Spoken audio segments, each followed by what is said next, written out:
Hey everyone, and welcome to an all-new episode of Brandlive's bi-weekly web series about real conversations with real experts in the world of webinars. Today, we're talking versatility, all the ways Brandlive is designed to deliver webinars that wow. It's a conversation you don't want to miss. I'm your host, Kyle Janis, and this is the Midday Show.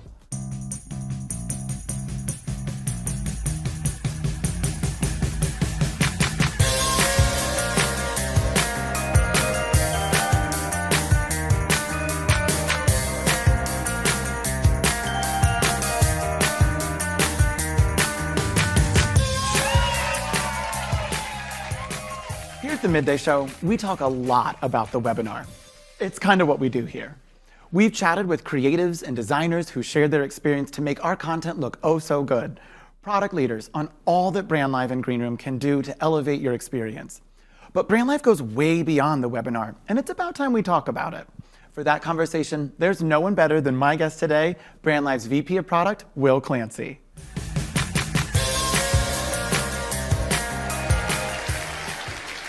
Will, welcome to the Midday Show. Thank you so much for joining us in the studio. Thank you. I'm so excited to be here. Yeah, I feel like full disclosure, for the folks out there, you are my boss, and I will not mess up today. The pressure's on. But all kidding aside, would love to kind of, before we get into the topic, just a bit about you and your journey.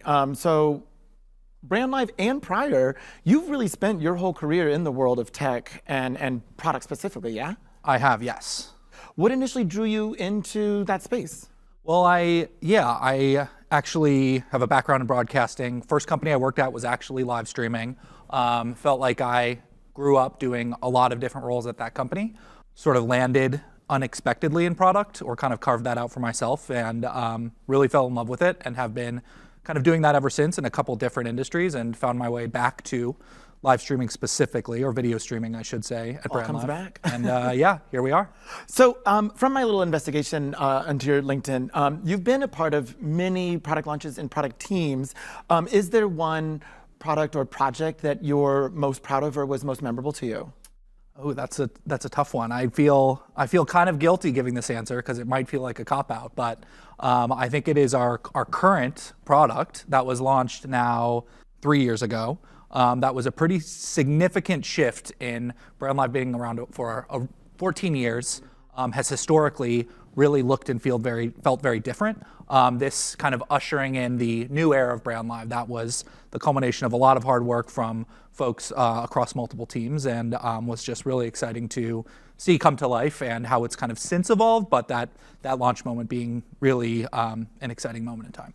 In terms of coming to Brandlive, how did you, I mean, it's cool to learn that it was almost like a full circle from broadcast to now, back into the video space, but also with your product background. But, what's the story of how you came to join the Brandlive team? Yeah, I was looking for a new role, kind of early-ish on in the pandemic. Was living in San Francisco, looking for work in Portland, Oregon. Kind of came across this. It was almost serendipitous, the role that we were looking for, that it was in Portland, Oregon, and just given my experience and work history, it was almost like a match made in heaven. So was a shockingly quick hiring process given the time and place, but yeah, it's been a great fit. So now as VP of the product team, I imagine that your focus is less managing the projects and much more managing the people who are then doing that work. How has that transition been, and how does the past experience that you've had really kind of impact how you run the product department? Yeah, I think that, or rather, part of what I love the most about working in product is really working across a lot of different teams, hearing problems from different users, our customers, our users, our internal teams, and kind of translating those into solutions. A lot of it is very similar. It's just kind of zooming out, looking at it on a slightly or much bigger scale, depending on what the conversation is. And yeah, it has been, I think, a natural transition. Well, I definitely think as VP of Product, there's no one better to that I could think of to have the conversation that we're getting into here in just a minute. So we're going to take a quick break, and then we're going to dive right on in. So we'll see you guys in a sec.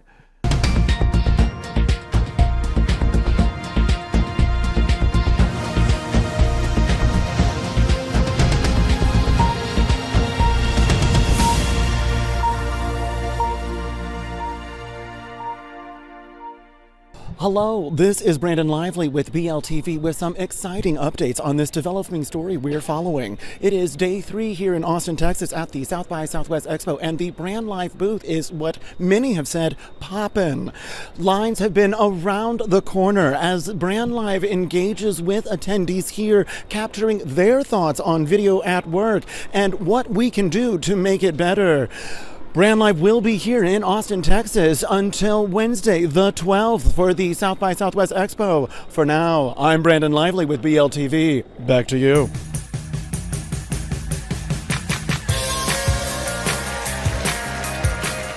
Welcome back to the Midday Show. I'm here in the studio with VP of Product at Brandlive, Will Clancy. Will, thanks again for being here. So I know that you're just such a big fan of the Midday Show. You're always telling me how much you love it. And as you well know, that we are often we're all about the webinar here, but that's not all that Brandlive does. Can you elaborate a bit? Yeah, I think it's a great question. And I think looking to see kind of where we are now and where we're going is useful context to think back in the pandemic. And what we were seeing so much of was multi-session, multi-day, these big virtual events with attendees sitting at their laptop for hours in a day, willing to kind of sit and participate in those types of sessions. That's really changed. And those types of big virtual events we've seen really go back almost entirely to in-person. And so what's left are kind of these tighter attention spans, room for 30 to 90 minute windows of time that really maps nicely not just to the webinar, but also town halls, all hands. They follow a very similar pattern, and what we've seen is that the workflow required to build those out looks and feels the same. You have a different audience, different stakeholders, but generally the workflows, the types of content really translates very well across the time of content when we're looking at all hands or webinars as well. So let's get into a bit of that, kind of looking at the different applications of what you're seeing in terms of product usage, that kind of what is like a variety of use cases where we have the webinar, but then there's like all hands.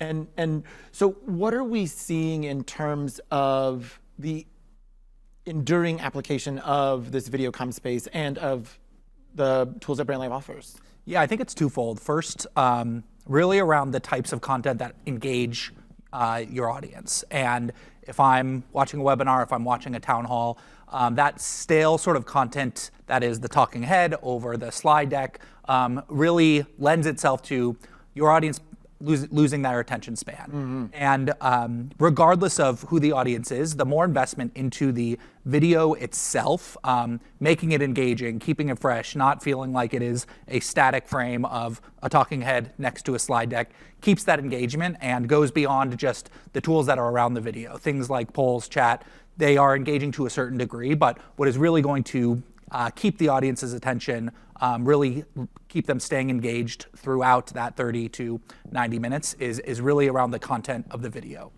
Yeah, and I think that really translates well to a lot of the conversations that we've been able to have here on the Midday Show of better content equals better engagement, more intention around your message equals more folks receiving it and eagerly wanting to receive that. Right, and I think it kind of goes back to how the tools required to create that content. And regardless of what the ultimate output of the content is, the steps that go into it are where we're trying to build that repeatable practice. And it is building out your run of show, building out your scripts, how you're creating your presentations. It's almost the work goes into it up front to make your live moment great. And that's where we see a lot of commonality regardless of the type of content. The planning that goes into it is really where the success is made. And so this is where you were kind of talking about that workflow, that like, you might be using the webinar or that kind of just 30 to 90 minute video space for a marketing show, but it also, as you're saying, like a town hall, an all hands internal comms thing, or sales product launch or an SKO. So regardless of the application, it's a common workflow behind really just that video comms arena, and that's kind of consistently throughout? Exactly. And what we're really trying to strive is how do we bring a lot of that into the product itself to not only support the workflows that exist, but really to help educate and use our own expertise of what we know makes a great show, having done some internally, leaning on our customers who are also the experts, and essentially giving them a one-stop shop to really lean into the workflows that they're maybe already doing. If not, kind of educate on, hey, here's how we see the repeatable practices to really shine in those live moments. Well, and I think it's very indicative in terms of how the product is designed in general. Like just the way that Green Room is designed to build your show out shot by shot follows such a run of show format. And we just had Tyler on last episode kind of guiding us through what a run of show is, when it comes in handy, and why it's so important to a well-crafted show. So I really appreciate just from how it's built to not only the methodology that Brandlive then communicates in the enablement, but it really reinforces kind of this big transformation of how, where the evolution of the webinar is headed or should be headed to keep those audiences engaged. Would you agree? Totally. So common workflow, but Brandlive in itself is a versatile tool to meet the needs of these different applications, these different use cases. And so what are you seeing as the core kind of problem that or challenge that Brandlive is there to solve? So the problem Brandlive is really looking to solve when we talk about the commonalities across workflows, the commonalities of the types of, or the length of shows that we're typically seeing these days that your audiences are willing to give you to watch these shows. It's really around the content, the video creation itself.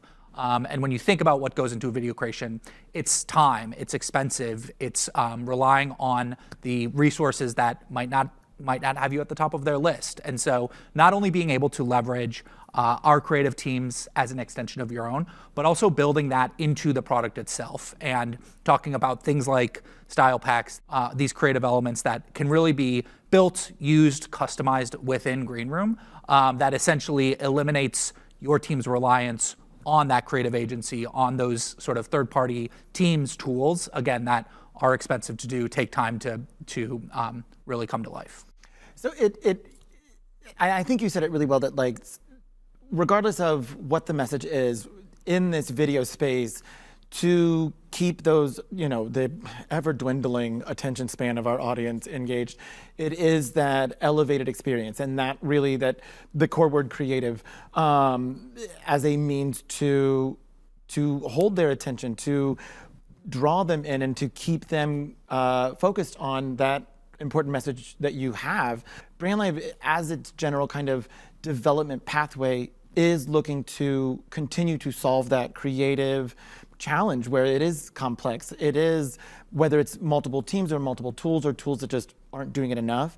Can you speak to a bit more about where the product is headed in that kind of making creativity accessible and more, I don't want to say efficient, but just easier? Yeah, I think it is really revolving around that creative problem. And when we talk about the types of content that really are engaging, it helps to kind of look outside of video content at work. And when we think about all of the streaming apps that we're watching on our TVs, on our phones, at maybe not all hours, but many hours of the day outside of work, that really has not translated through to content that we're watching at work. And so really the ultimate goal is how are we providing our users, our customers with the tools to, as best as possible, create that type of content, bringing that content into the workplace. And for the level of the customers and to the level of the average consumer's expectations, that floor has been raised so much because of the amount of content, and that you need to be engaging, you need to have this great video content in order to capture these the attention of your audience outside of work.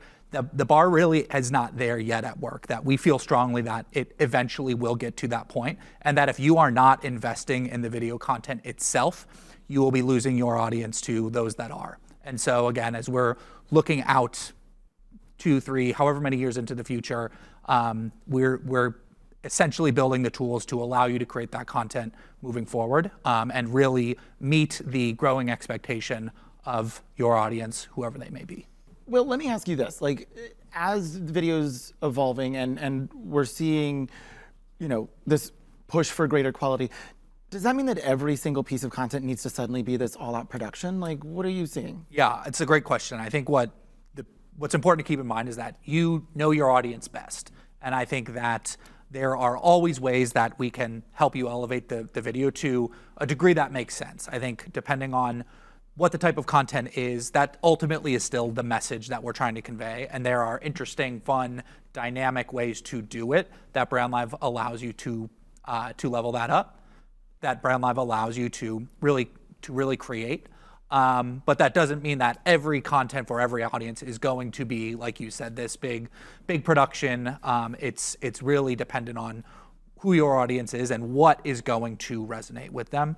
Ultimately, we're giving you the tools to enable that and to maximize that creativity, that engagement based on who is watching your content. So not everything has to be a 10, but going from a 2 to a 3 is still a huge impact. I think it depends on how you're measuring the scale, but totally. I think you don't necessarily need to crank it all the way up, that there are small incremental changes that can be done. Take it to 11, eh? Take it to 11. There are small incremental changes that can be done that really make a big difference, and it doesn't need to be this vast production. There are small changes that you can make to kind of slowly introduce it, and oftentimes even trying something new is the hardest part, and taking baby steps often is very, very helpful in starting that process broadly. I appreciate making it approachable, because I do agree that can feel very daunting. Well, this has been really exciting, and I really appreciate having you in, getting a bit more into kind of the Brandlive intention, but to hear from the person really running the product team how Brandlive is bringing that intention into where it's at and where it's headed. So this has been great. So thank you so much for joining. If you'll stick around, we got a couple of hot seat questions for you coming up here in just a minute.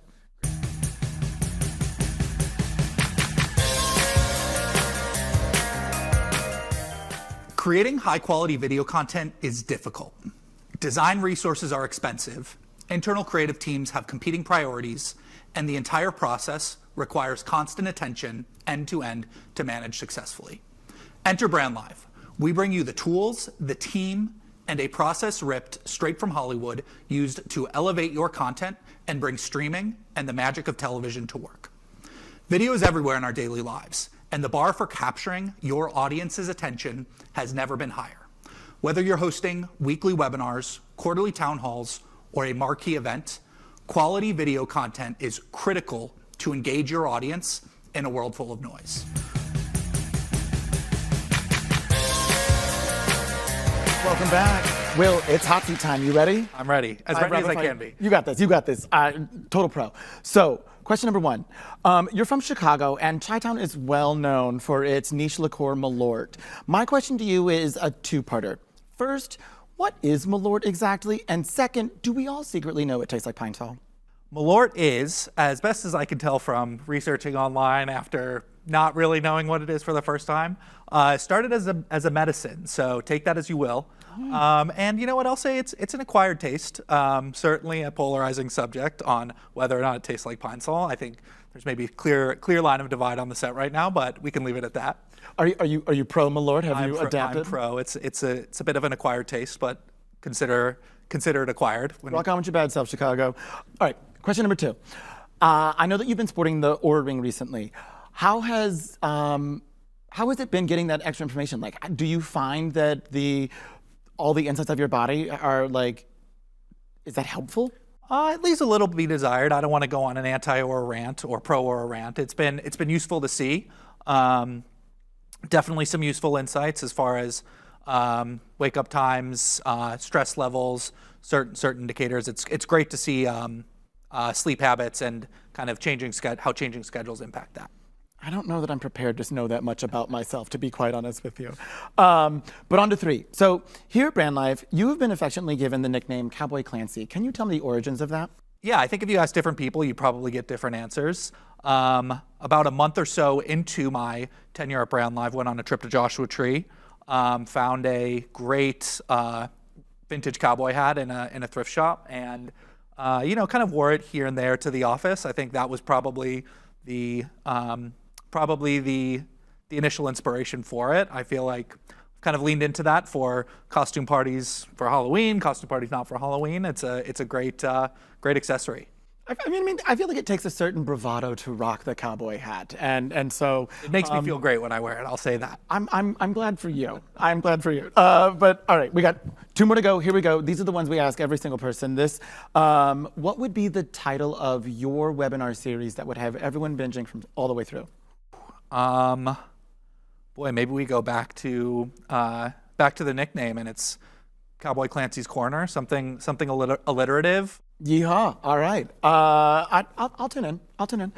And then final question: you have the opportunity to rebrand webinars. What would be the it name that we're all calling them?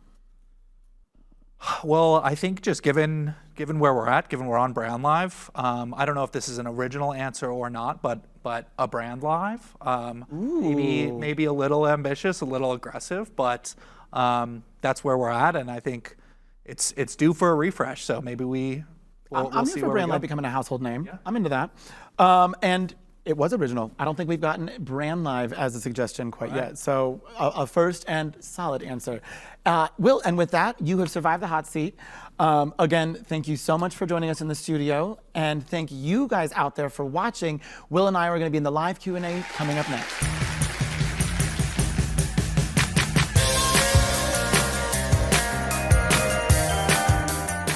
Hey, Will, oh my gosh, thank you so much. That was such a fun episode. Thank you so much for a really great conversation. Yeah, great show. And you braved the hot seat. All in all, success all around. Still breathing over here. Well, now we've come to the live Q&A. We did get some great questions, and I know the interview went a little longer, so I want to go and just get right into it so we can get back to the workday. Will, first one that came up that I thought was a really good one is, do creative needs change depending on the event type, webinar versus town hall? Yeah, I think they do. And I think the best way to think about it is the frequency at which both of those program types typically run at. A town hall is usually a less frequent cadence, a little bit more time to go in program over program, where the webinar itself is something on a much higher cadence. So I think it's more of how you think about the design itself or the creative need itself. Town hall being much more themed per show. Q1 is going to have a particular look and feel, follow a particular theme. Oftentimes that is still in line with broader branding, but something where you get a little bit more flexibility from one show to the next. The webinar, when you think about it being much more higher cadence, typically we see the design being more programmatic or series based. So I'm designing, I'm building out my creative to support the length of the series. And just like we're looking at with the Midday show here, follows a similar theme show over show. There's kind of that continuity from each or across each individual episode. So I think that's the best way to think about it, just with the amount of lead time that you get on that lower cadence allows you a little bit more flexibility, a little bit more freedom as you think about the creative needs. For sure, that absolutely makes sense. Not only in frequency of the show, but also that cadence, as you said, where webinars probably a monthly, even maybe weekly, where you have more time on a town hall. You've got plenty of time to really create that theme and bring that intention and design those segments. So yeah, that makes a lot of sense. Thank you. Next one up on the Q&A docket. How do you determine the level of creative impact that's right for your audience? Yeah, I think no one knows your audience like you do. I think that depending on who you're trying to reach, what this content of the show itself is, will vary pretty drastically from customer to customer. Or from audience to audience, I should say. So I would say, it really depends on the audience itself. And like we talked about in the show, that might look drastically different. And I think taking crawl before you walk, before you run with a lot of the creative decisions, and you don't need to kind of completely reinvent yourself, your brand, what your show looks like, right out of the gate. And I think there's incremental steps that you can take to get there. And oftentimes you might hit a certain spot, and that is the sweet spot for the level of creative based on who your audience is. That definitely makes sense. And I appreciate in the show how you even made it feel more accessible or approachable, where you don't have to go from a 3 to a 10, a 2 to a 3, a 3 to a 4, can still bring dramatic impact and results for, whatever KPIs or intention you're bringing to that show. So that definitely makes a lot of sense. And true that an organization, they're going to know whom this is for, and ideally a bit about them and what they're looking to get out of the show, and bringing that into the overall creative visioning and as well as intention and whatnot from the beginning, so that the whole thing is really designed with that in mind. That makes a lot of sense. Last one that I want to get before I let you get back to your workday. So how does Brandlive support orgs without clear creative direction? Yeah, that's a great question. I think that's where our great team at BLS can really lean in, and I think it's intentionally built, designed to not only augment your team where there might be missing pieces, but also kind of step in and kind of give that end-to-end guidance. And I think that initial sort of creative brainstorming time period is critical, and our team can do everything from here's a set of options to kind of help inform your decision, to hey, here's a theme that we're going to go with if you want to be completely hands off. Yeah, I mean, big shout out to our Brandlive Studios team. I mean, I think the Midday show would not nearly be as amazing as it is without their expertise. And I certainly know a number of clients who have benefited from just the wealth and breadth of the support they can provide, from, just production assistance to full on run a show facilitation, you name it. But shout out to the cool folks at Brandlive Studios, rightly deserved. Will, that'll be it for the questions in this Q&A. I just want to again thank you so much for joining on the Midday show today. Really appreciate it. Yeah, happy to be here. It's a great show, and thanks for everyone who tuned in. Yeah, and I'll second that. Everyone, thank you so much for watching. We'll see you on the next episode. For now, be well.